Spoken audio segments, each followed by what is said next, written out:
तो नेक्स्ट यहाँ पे हम लोग जो है वो ज़ीरो प्रॉपर्टी को सॉल्व कर रहे थे, जो कि हमारे पास है 6x² + 3 = 4x + 2, और दूसरा था 6x² = 9।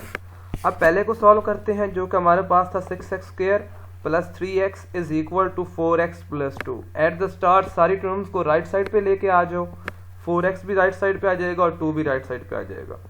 तो ये बन जाएगा 6x² + 3x - 4x + 2 = 0। तो बन गया 6x। नेक्स्ट यहाँ पे आपके पास क्यों क्या आ रहा था, यहाँ पे 3x। अगर यहाँ पे मैं वर्ड में यही क्वेश्चन साथ सॉल्व करता हूँ कि मेरे पास है एक 6x²,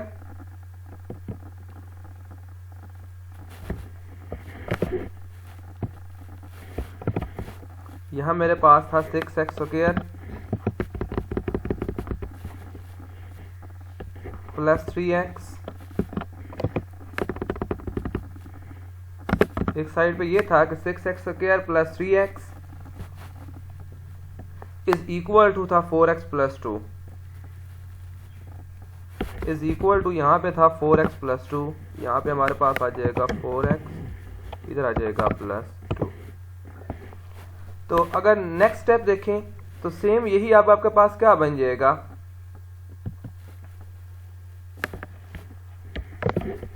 नेक्स्ट स्टेप में 6x² एज इट इज रहेगा कि आपके पास 6x एज इट इज हो जाएगा। अब आपके पास 4x दूसरी साइड पे आके बन जाएगा -4x, और +2 भी इधर आके आपके पास बन जाएगा -2 = 0।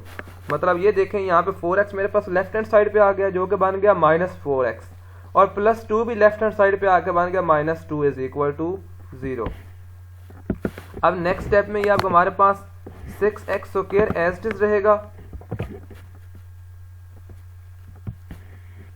यहाँ पे हमारे पास 6x² एज इट इज रहेगा, और 3x - 4x ये बन जाएगा -x, और साथ आ जाएगा -2 = 0। अब नेक्स्ट स्टेप में ये हमारे पास जो है कि 6x² - x = 0 हमारे पास बन जाएगा। अब हमें इसकी फैक्टराइजेशन करनी है, तो पहले 6x² एज इट इज रहेगा, यहाँ पे 6x² एज इट इज, और -2 को भी आप हमेशा ऐसे ही लिखते हैं फैक्टराइजेशन के लिए, इस दरमियान में जगह छोड़ दें। अब दरमियान में आपने ऐसे दो नंबर लेने हैं कि जिनको ऐड करें तो -x बने, और जिनको मल्टीप्लाई करें तो 6 × -2 -12x बने।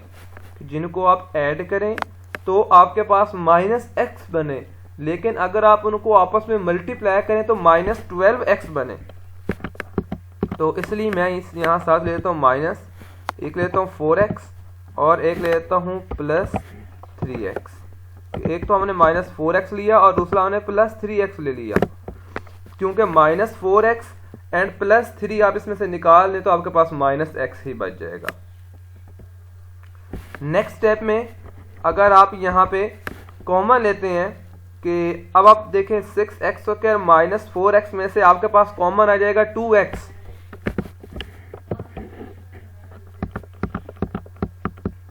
आप यहाँ पे कॉमन ले लें 2x, यहाँ आपके पास आ जाएगा 2x, कॉमन आपने ले लिया, तो बाकी ब्रैकेट्स में क्या बच जाएगा, 6x² में से 2x आपने कॉमन ले लिया, तो यहाँ पे आ जाएगा आपके पास 3x - 2। नेक्स्ट टर्म में से अब आप +1 कॉमन ले लें, तो आपके पास इधर भी ब्रैकेट में आ जाएगा 3x - 2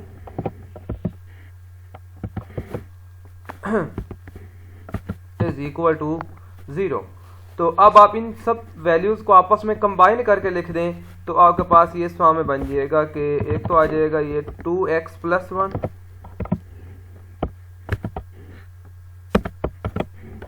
एक आ जाएगा 2x + 1, और एक आ जाएगा 3x - 2। इधर आ जाएगा = 0। अब 1 by 1 हर एक को =0 कर दें। पहले आप कर दें 2x + 1 = आपके पास 0, एंड दरमियान में यहाँ कॉमन लगा के लिख दें 3x - 2 = 0 लिख दें। तो पहले इधर आपके पास 2x plus 1 is equal to 0 था, तो यहाँ पे आपके पास आ जाएगा x इज इक्वल टू -1/2, क्योंकि आप 1 इधर आके -1 बन जाएगा, डिवाइडेड बाय 2 हो जाएगा। और इधर x यहाँ पे आपके पास आ जाएगा x इज इक्वल टू 2 उधर जाकर प्लस हो जाएगा, डिवाइडेड बाय 3, तो यहाँ आपके पास बन जाएगा 2/3। तो अब आपके पास x की दो वैल्यूज आ जाएंगी, एक आ जाएगा -1/2 और दूसरी वैल्यू आपके पास आ जाएगी 2/3। तो ये आपके पास सोल्यूशन सेट यहाँ पे बन जाएगा। सोल्यूशन सेट आपके पास जो है solution set is equal to आ जाएगा, यहाँ आप वैल्यूज दोनों लिख दें जो आपके पास आंसर आया। एक आया है -1/2 और दूसरा आपके पास आया है 2/3। तो ये कंप्लीट क्वेश्चन है, यहाँ आपके पास ये सॉल्व हो गया। इधर आए, सेम आपके पास यही है, यहाँ पे भी सेम ऐसे ही किया, x is equal to -1/2 and x is equal to 2/3। अब आप लोग अगर चेक करना चाहते हैं तो आप इसी आंसर को वापस इसी गिवन क्वाड्रेटिक इक्वेशन में पुट कर दें, और अगर आपके पास आंसर 0 आ जाए तो आपने जो प्रोसीजर किया वो सारा ठीक था। लेकिन अगर आपके पास 0 ना आया या लेफ्ट हैंड साइड और राइट हैंड साइड बराबर ना आए तो आपका आंसर रॉन्ग है। अदरवाइज अगर दोनों साइड लेफ्ट हैंड और राइट हैंड इक्वल आ जाए देन आपने सारा काम राइट किया है। दूसरी एग्जांपल थी 6x² is equal to 9x। तो इस 9x को इधर लेके आ जाए लेफ्ट साइड पे, यहाँ बन जाएगा 6x² minus 9x is equal to 0। तो यहाँ 3x कॉमन ले लें, 3x यहाँ पे कॉमन लेंगे तो इधर बच जाएगा आपके पास 2x minus 3 is equal to 0। सबसे पहले यहाँ पे आप लिख देंगे 3x इज इक्वल टू 0, जबकि सेकेंडली यहाँ पे आप लिख देंगे 2x minus 3 is equal to 0। तो जब आपके पास 3x इज इक्वल टू 0 था, 3 उधर जाकर 0, तो x इज इक्वल टू 0 बन जाएगा। दूसरा है 2x minus 3 is equal to 0, जबकि -3 इधर आके बन जाएगा +3 एंड 2 इधर आके डिवाइड हो जाएगा, तो x इज इक्वल टू आ जाएगा 3/2। मतलब नंबर 1 एक तो x इज इक्वल टू 0 आ जाएगा और दूसरा आपके पास x इज इक्वल टू 3/2 आ जाएगा। नेक्स्ट है कि y -3 and y + 2 is equal to -4 है। इस क्वेश्चन को सॉल्व करना है। दूसरा है x + 1/3x + 6 is equal to 3/2 3/x + 2x + 6 divided by x into 3x + 6। पहला है y -3 एंड साथ है y + 2 इज इक्वल टू -4। तो ये आपके पास क्या बन जाएगा, y² माइनस x, इसको पहले मल्टीप्लाई करें, y मल्टीप्लाई विद y ये बन जाएगा y², फिर y मल्टीप्लाई विद 2 ये बन जाएगा 2y, फिर -3 मल्टीप्लाई विद y तो ये बन जाएगा -3y। पहले आया 2y उसमें से -3y, उसने यहाँ पे जस्ट -y लिख दिया। तो फिर -3 को 2 से मल्टीप्लाई करेंगे तो -6 इज इक्वल टू -4। अब -4 को राइट साइड पे लेफ्ट साइड पे लेके आए, ये बन जाएगा +4, मतलब y² माइनस y -6 + 4 जो कि आपके पास बन जाएगा -2 इज इक्वल टू 0। अब ये आपके पास है y² minus y and -2 is equal to 0। इधर यहाँ पे सेम इस तरह इक्वेशन लिखता हूँ मैं एक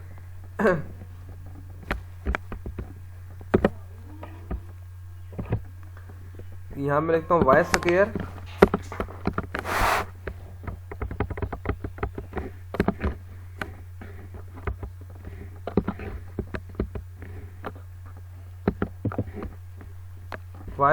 माइनस y +2 आई थिंक यही थी इक्वेशन इज इक्वल टू 0। यहाँ पे मेरे पास है y² minus y -2 is equal to 0 -2 is equal to 0। अब आपने एक ये आपके पास इस इक्वेशन को फैक्टराइज करना है, जो कि आपके पास ये सेकंड क्वेश्चन है कि y² minus y -2 is equal to 0। Next step में अब आपने, मैंने लास्ट टाइम भी कहा है कि आपने फर्स्ट एंड लास्ट को लिखना है, दरमियान वाली जगह छोड़ दें, कि अब आप दरमियान में ऐसी वैल्यू लिखेंगे जिनको ऐड करें तो आपके पास -y बने और उनको मल्टीप्लाई करें तो -2y² बने। देन आप यहाँ पे लिख देंगे -2y और प्लस वाई। एक आपके पास आएगा -2y और दूसरा आपके पास आ जाएगा प्लस वाई। तो इसको यहाँ पे आप लिखते हैं, मैं उसको ऊपर लिख बैठा हूँ। चलो अब नेक्स्ट देखें, अब आप कॉमन ले लें, यहाँ आप y कॉमन लें तो आपके पास आ जाएगा y कॉमन ले लें, फर्स्ट में से, फर्स्ट दो टर्म्स में से y कॉमन लें तो अंदर आपके पास आ जाएगा y -2, अंदर आ जाएगा y -2। सेकंड में से आप कॉमन लें +1 कॉमन ले लें तो यहाँ भी आपके पास आ जाएगा y -2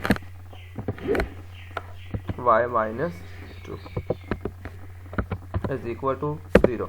अब कंबाइन कर रहे हैं, पहली दो वैल्यूज को कंबाइन करेंगे तो आपके पास आ जाएगा y +1 एक आ जाएगा, इसको ब्रैकेट्स में लिख लें, और दूसरा आपके पास आ जाएगा y -2, यहाँ आ जाएगा y -2 इज इक्वल टू 0। अब पहले को आप इकट्ठा करके लिखें कि यहाँ पे आ जाएगा आपके पास y +1 इज इक्वल टू 0, और दूसरा यहाँ पे आप लिख देंगे y -2 इज इक्वल टू 0। तो पहले का आपको आंसर मिल जाएगा y इज इक्वल टू -1 और दूसरा आपके पास आ जाएगा y इज इक्वल टू 2। तो यहाँ आपके पास जो सोल्यूशन सेट आ जाएगा, इसके लिहाज से आपके पास जो सोल्यूशन सेट यहाँ पे आएगा, एक आएगा S आप उसको लिख देंगे, ये आ जाएगा एक तो -1, एक -1 और दूसरा +2, तो यहाँ पे आप लिख देंगे, आपके पास आ जाएगा ये -1 एंड प्लस।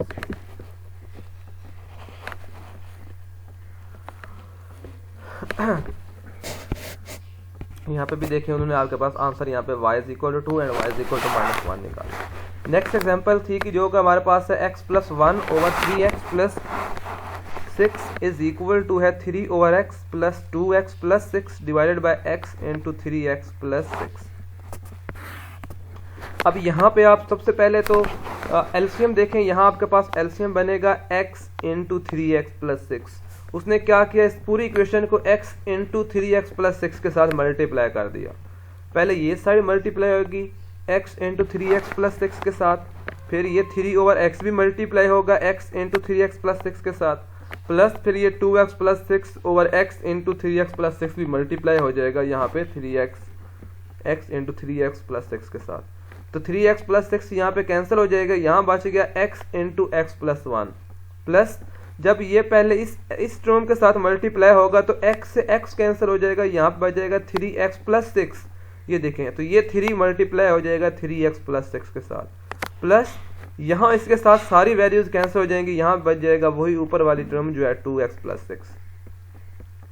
अब इस x को अंदर मल्टीप्लाई कर दें, आपके पास बन जाएगा x² + x is equal to 3 multiply with 3x, ये बन जाएगा 9x, प्लस 3 मल्टीप्लाई विद 6 ये बन जाएगा 18, प्लस साथ 2x + 6 एज इट इज आ जाएगा। अब ये x² है, इधर 9 + 2 ये बन जाएगा 11x, लेकिन जब इसको मैं लेफ्ट हैंड साइड पे लेके आ जाऊंगा तो ये बन जाएगा -11x और एक ये +x जो लेफ्ट साइड पे ऑलरेडी है, तो ये बन जाएगा -10x, माइनस यहाँ पे 18 + 6 24 जो कि लेफ्ट हैंड साइड पे आके बन जाएगा -24 इज इक्वल टू 0। अब आप सेम उस तरह जैसे हमने पहले फैक्टराइजेशन किया उस तरह इसकी फैक्टराइजेशन करेंगे। x तो क्या है -10x -24 की, यहाँ बेशक मैं आपको करके देता हूँ कि यहाँ पे x तो क्या है -10x -24, तो यहाँ पे मैं लिखता हूँ x तो क्या है -10x -24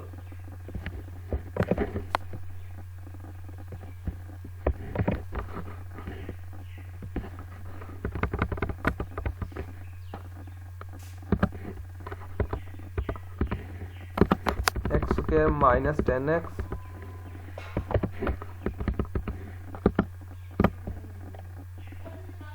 -24। ये देखें यही थे ना यहाँ पे कि हमारे पास x² -10x -24 इसकी फैक्टराइजेशन करनी है। अब जिस तरह मैंने लास्ट टाइम कहा है कि आप सबसे पहले जो है ये फर्स्ट एक्स स्क्वायर है इसको एज इट इज लिखेंगे। आप एक तो एक्स स्क्वायर को एज इट इज लिखेंगे, एक्स स्क्वायर को एज इट इज लिख देंगे और साथ -24 लिखेंगे यहाँ पे। दरमियान एक्स वाली वैल्यू जो है वो ऐसे छोड़ दें अभी। अब दरमियान में ऐसी दो वैल्यूज लिखे जिनको ऐड करें तो -24x आए, और अगर उनको मल्टीप्लाई करें अगर उनको ऐड करें तो -10x आए, लेकिन अगर आप उनको मल्टीप्लाई करें तो -24 आए। तो हम यहाँ पे लिख देंगे -12x, तो यहाँ पे -12x हो जाएगा और इसके साथ आ जाएगा +2x। अगर आप इन दोनों को ऐड कर दें तो यहाँ पे आपको जो है वो मिल रहा है 10x -10x। अगर इनको मल्टीप्लाई करेंगे तो आपको ये -24x भी दे रहा है। नेक्स्ट स्टेप में देखें तो नेक्स्ट आप पहली वैल्यू इन दो वैल्यूज में से आप x कॉमन ले लें। x कॉमन लेंगे तो आपके पास यहाँ पे बच जाएगा, x कॉमन लेंगे तो यहाँ बच जाएगा x -12 +2 कॉमन लें नेक्स्ट टर्म्स में से, इधर भी आ जाएगा x -12 = 0। इसका मतलब यहाँ पे एक तो आपके पास बन जाएगा x +2 और दूसरा आपके पास बन जाएगा x -12। तो x = यहाँ पे आ जाएगा आपके पास -2 आपके पास -2 बन जाएगा और दूसरा आपके पास x = 12 बन जाएगा। x -2 एंड x = 12 आपके पास दो आंसर आ जाएंगे यहाँ।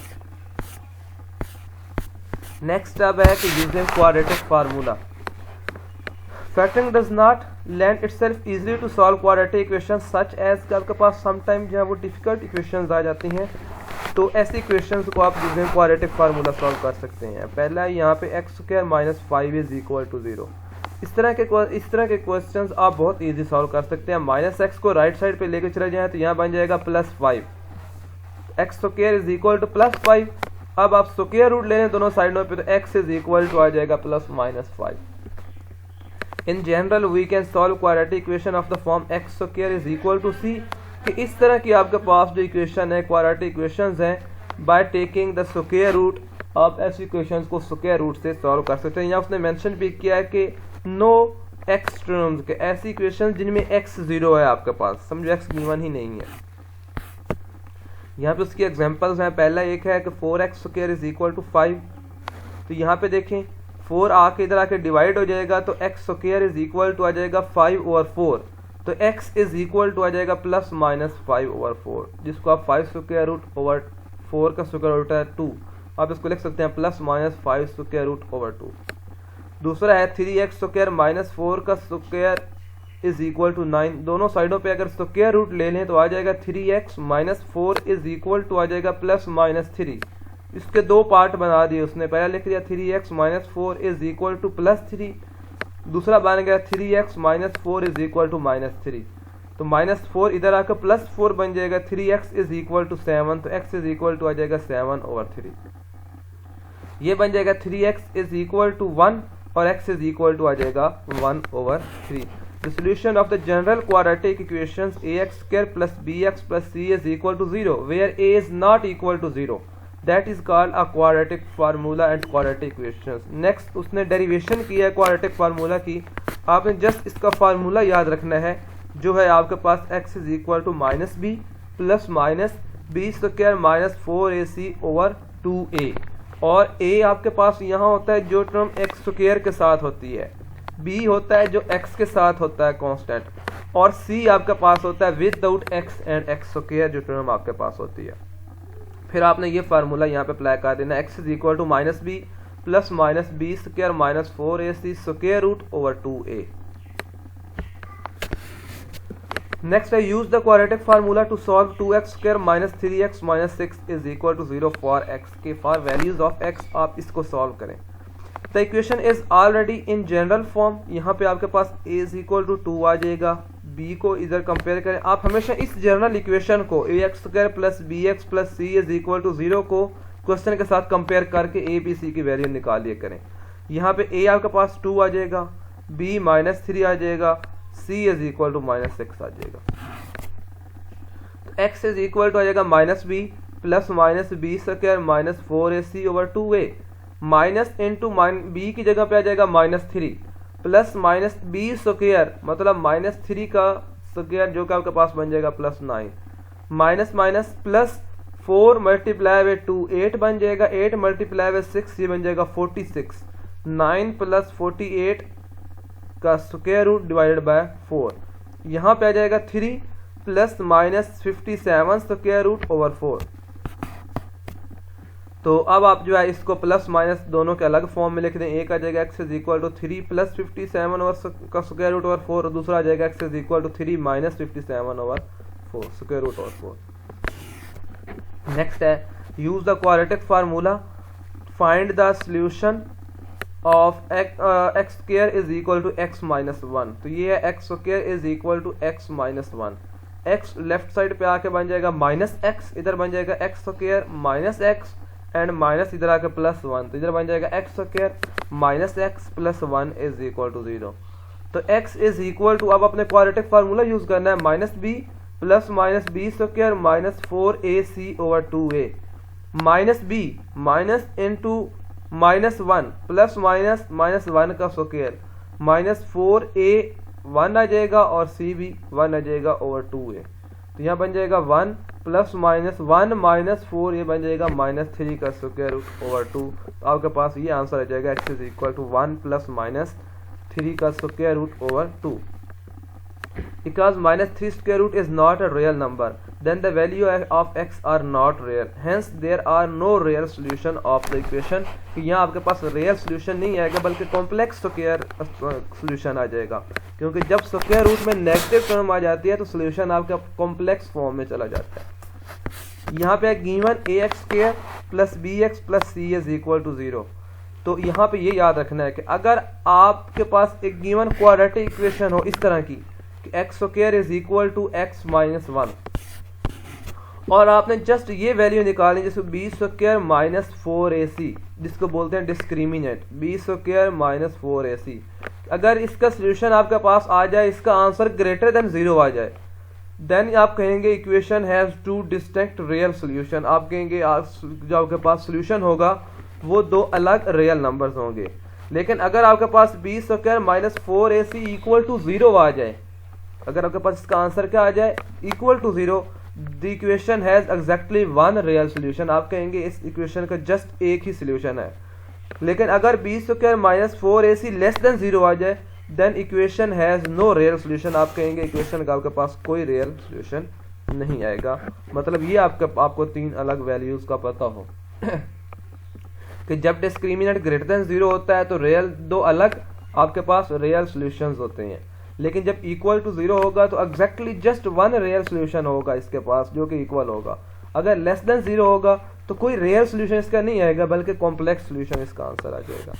नेक्स्ट आप लोगों ने बुक की जो है एक्सरसाइज 2.1 उसमें सारे क्वेश्चन फैक्टराइजेशन और क्वाड्रेटिक फार्मूला के हैं, वो आप लोगों ने खुद सॉल्व कर लेने हैं। तो आप लोगों का तकरीबन मिड टर्म का जो कोर्स है वो अब कंप्लीट हो चुका है। 99% आप लोगों का ये कंप्लीट हो गया। जस्ट एक आधा टॉपिक कोई रह गया है, लेकिन जो आप लोगों का मिड टर्म का सिलेबस था वो अब तकरीबन कंप्लीट हो चुका है आप लोगों का।